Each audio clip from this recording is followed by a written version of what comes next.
जानती है कि पाकिस्तान अपनी सरजमी पर आतंकियों को सुरक्षित शरण देने के लिए बदनाम है।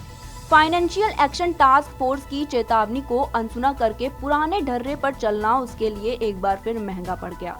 दरअसल जर्मनी ने पाकिस्तान को उसकी पनडुब्बियों के आधुनिकीकरण में मदद देने से साफ इनकार कर दिया है।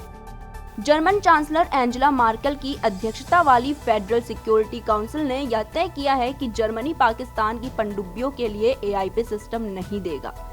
AIP पनडुब्बियों की निर्भरता वायुमंडलीय हवा पर काम करता है। सामान्य तौर पर पारंपरिक डीजल इलेक्ट्रिक इंजन वाली पनडुब्बियों को ईंधन दहन के लिए जरूरी ऑक्सीजन के लिए रोजाना सतह पर आना पड़ता है। एक पनडुब्बी सबसे कमजोर स्थिति में उस दौरान होती है जब वो सतह पर आती है और दुश्मन उसका आसानी से पता लगा सकता है। AIP किसी भी पनडुब्बी के इंजन को बिना वायुमंडलीय हवा के भी एक हफ्ते तक चलाए रख सकता है। इसका मतलब इस दौरान कोई पनडुब्बी बिना सतह पर आए पानी के अंदर लंबे समय तक रह सकती है।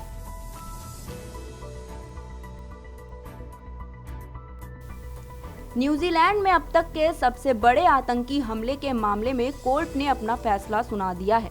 न्यूजीलैंड के क्राइस्टचर्च में 2 मस्जिदों पर अंधाधुंध फायरिंग करने वाले ब्रेंटन टॉरेंट को 51 लोगों की हत्या, 40 की हत्या की कोशिश और आतंकवादी हमले का दोषी माना गया है और उसे पूरी जिंदगी अब जेल में ही बितानी होगी।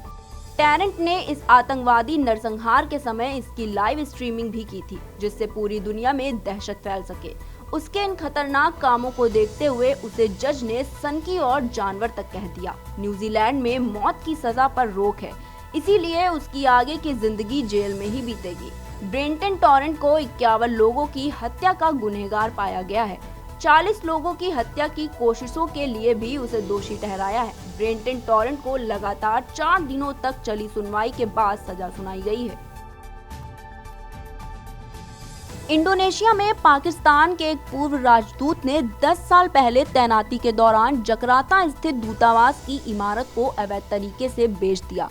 इस्लामाबाद से मीडिया रिपोर्टों के अनुसार देश के भ्रष्टाचार विरोधी निकाय राष्ट्रीय जवाबदेही ब्यूरो ने 19 अगस्त को पूर्व राजदूत retired major general Syed Mustafa Anwar के खिलाफ साल 2001 और 2002 में किए गए एक कथित अपराध के लिए एक रेफरेंस दायर किया। अनवर पर अवैध रूप से इमारत बेचने और पाकिस्तान के राष्ट्र खजाने को 13.20 लाख डॉलर का नुकसान पहुंचाने का आरोप है। रजिस्ट्रार को प्रस्तुत दस्तावेजों के अनुसार अनवर ने विदेश मंत्रालय की मंजूरी के बिना ही इमारत की बिक्री के लिए एक विज्ञापन जारी किया था। दुनिया को अपनी हेकड़ी दिखाने वाले चीन को अमेरिका ने सबक सिखाने का मन बना लिया है। समाचार एजेंसी PTI के मुताबिक अमेरिका के 2 एडवांस्ड U-2 जासूसी विमानों ने बीते दिनों चीन की सीमा में घुसकर मिलिट्री ड्रिल को अपने कैमरों में कैद कर लिया। यही नहीं, घातक हथियारों से लैस इन विमानों को मौकाए वारदात पर चीन बेचारगी से देखता रहा। यह बात दुनिया को पता तक नहीं चलती, लेकिन चीन ने खुद बयान जारी कर इस वाकये की निंदा की है। चीनी रक्षा मंत्रालय ने बयान जारी कर कहा है कि देश के उत्तरी हिस्से में सैन्य अभ्यास के दौरान नो फ्लाइंग जोन में अमेरिकी वायुसेना के U-2 टोही विमान की घुसपैठ एक गंभीर और खुलेआम कई गई उकसावे वाली कार्रवाई है। चीनी रक्षा मंत्रालय के प्रवक्ता वू कीन ने कहा है कि यह पूरी तरह से उकसावे की कार्रवाई है। हम इसका कड़ा विरोध करते हैं। अमेरिका को ऐसी हरकतें रोकनी चाहिए।